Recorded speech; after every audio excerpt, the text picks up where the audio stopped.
Bona tarda, nens i nenes. Mireu, ja tornem a ser aquí. Us hem deixat 2 dies sense contes, però era necessari fer aquesta aturada que hem fet. I mireu, us volem explicar, abans del conte de cada tarda, que a partir de demà dilluns i durant tota la setmana, hem seleccionat 7 dels més de 30 contes que hem rebut aquests dies que ens heu estat enviant. I durant tota la setmana vinent els anirem explicant, així que estigueu ben atents i atentes, perquè potser el vostre conte és un dels que explicarem. Apa, que vagi bé la història! Aquí, els cuentistes de Vivim del Cuento, estem ja disposats una altra tarda a fer-vos més amè aquest confinament. Avui amb una faula que passava en un bosc, que diu que hi havia una vegada fa molt i molt de temps una guilla. Una guilla, per qui no ho sàpiga, és un animal que és gairebé idèntic a una guineu. Doncs bé, aquesta guilla, un dia, es va despertar amb una gana que tenia, que li feia aquí a la panxa un rau. I esclar, vosaltres quan teniu gana, què feu?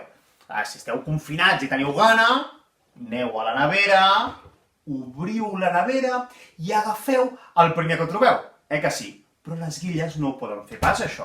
Les guilles se l'han de buscar de veritat al menjar. Així que la guilla va començar a buscar, a veure què em puc menjar, a veure que hi ha per allà algun nen o nena confinat. No, és igual. A veure què em puc menjar, quan de cop i volta va veure una cosa inèdita, un pollet que s'havia escapat de la seva granja.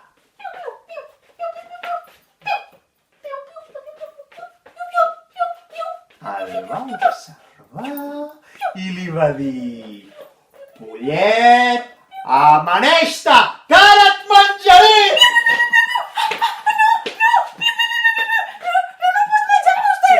Però, i el pollet es va posar a plorar. Imagineu-vos que us poseu davant d'un plat de verdura i la verdura es comença a plorar. Que no te la pots menjar? I la guilla se'l mirava, però no ploris, que no et puc menjar si plores. És que no vull que em vegis, piu. Però és que no pots menjar perquè jo soc molt petit i no et quedaràs ple si te'n menges. Soc molt ensipit, molt petit, piu, vull tornar. I el pollet plorava i es queixava. Per favor, porfi, sisplau, no et vegis. Així que la guilla se'l va mirar i li va dir: mira, pollet, mira, d'acord, no ploris més, que m'estàs regalant. Mira, fes una cosa. Tu marxa per allà, jo marxaré per aquí, però vigila, perquè un altre dia potser et menjaré. D'acord, no tornaré. Així que el pollet va marxar per la seva banda i la guilla va marxar per l'altra. I van passar els dies, van passar les setmanes, i un altre bon matí la guilla es va despertar amb una gana, una gana que no tenia un rau aquí i un rau allà, que no es podia aguantar. I esclar, va començar a buscar alguna cosa per menjar, a veure què podré menjar, a veure si hi ha algun papi, alguna mami, algun avi, alguna àvia que em pugui menjar per allà. No. Quan de cop i volta va veure, aviam si adivineu qui va veure. Correcte! Aquell pollet s'havia fet gran i s'havia convertit en un gall. No gaire gruixut, però un gall al cap i a la fi. I el va observar. Que et carregué! Me l'he tornat a trobar. Així que va dir: gall, amaneix-te, que ara sí que et menjaré! No, quina por! No em mengi, sisplau, no em mengi! No em mengi, per favor! Per què? Perquè jo soc molt prim, soc un felip prim, però si no t'acabaràs de quedar ben tip si te'n menges! Se't quedarà... I el gall el meu gall aquí entre les dents... vinga a queixar-se, Un cap molt insípid, si fas una sopeta... vinga a plorar, sisplau, no te'n mengis, per favor! vinga a donar excuses. Sisplau, és que soc molt insípid, és que soc molt petit, és que soc molt prim, és que et quedaràs amb gana, I a veure, era veritat que aquell gall no era un gall allò gruixut, cafè, que donés ganes de menjar-se'l. Era més aviat prim. No tinc forces. Així que la Guilla se'l va mirar i va dir: mira, Gall, mira, deixa de plorar, mira. Avui et deixo anar una altra vegada. Tu vés per allà, jo aniré per allà, però vigila, perquè potser un dia ens tornem a trobar i llavors sí que et menjaré. Qui, d'acord, jo ho tindré clar. Així que el Gall va marxar ràpid i corrents i la Guilla es va quedar un altre matí sense esmorzar. Així que van passar els dies, van passar les setmanes i un altre bon matí la Guilla es va despertar amb una gana. Aquesta vegada sí, feia tant de temps que no menjava, feia un rau-rau aquí, un rau-rau allà, un rau-rau aquí tant.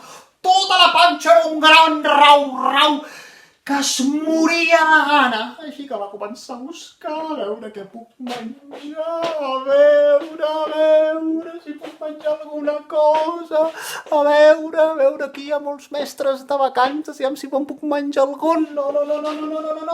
Quan de cop i volta va veure, efectivament, aquell gall, però ja havia passat un temps i el gall s'havia tipat i s'havia fet un gall gros i formós i el va observar d'amagat.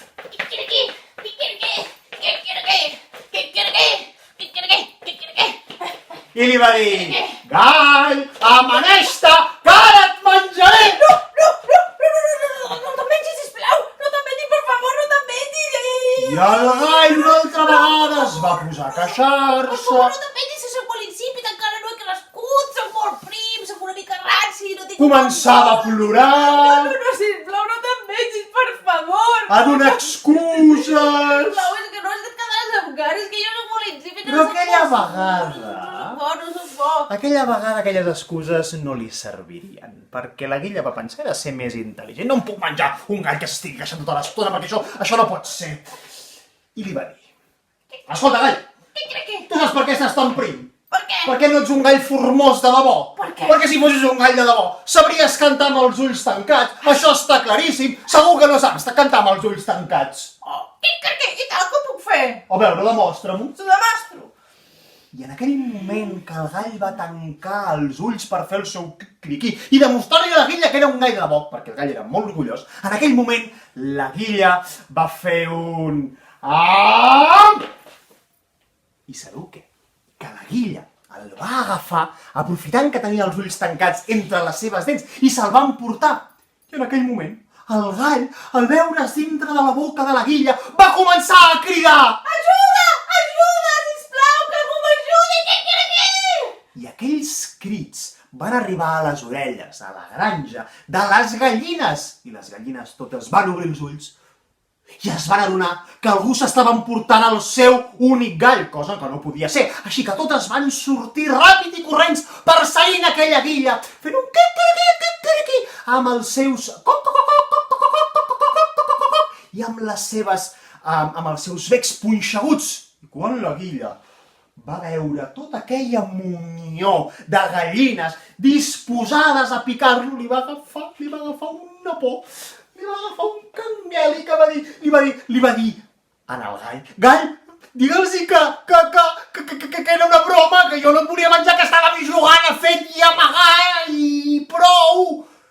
I el gall li va dir que no, que va, que ho digués ell, que ell no pensava dir-ho. Així que a la Guilla no li va quedar més remei que obrir la boca per dir ben fort: no me'l vull menjar, és només un joc.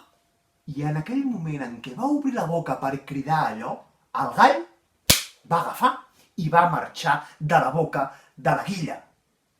I d'aquella manera, la pobra Guilla es va tornar a quedar aquell dia sense esmorzar. I diuen una cosa, que a partir d'aquell dia les Guilles no han tornat a parlar mai més a la vida. Si en veieu alguna, poseu-nos-ho en els comentaris, sisplau, perquè diuen que no en trobareu mai cap, de la por que tenen de tornar a perdre l'esmorzar. I també diuen que a partir d'aquell dia, i fixeu-vos molt bé, si teniu l'oportunitat, els galls, quan canten, ho fan sempre amb els ulls ben oberts. I vet aquí un gos, i vet aquí un gat, que el conte de la Guilla i el gall ja s'ha acabat.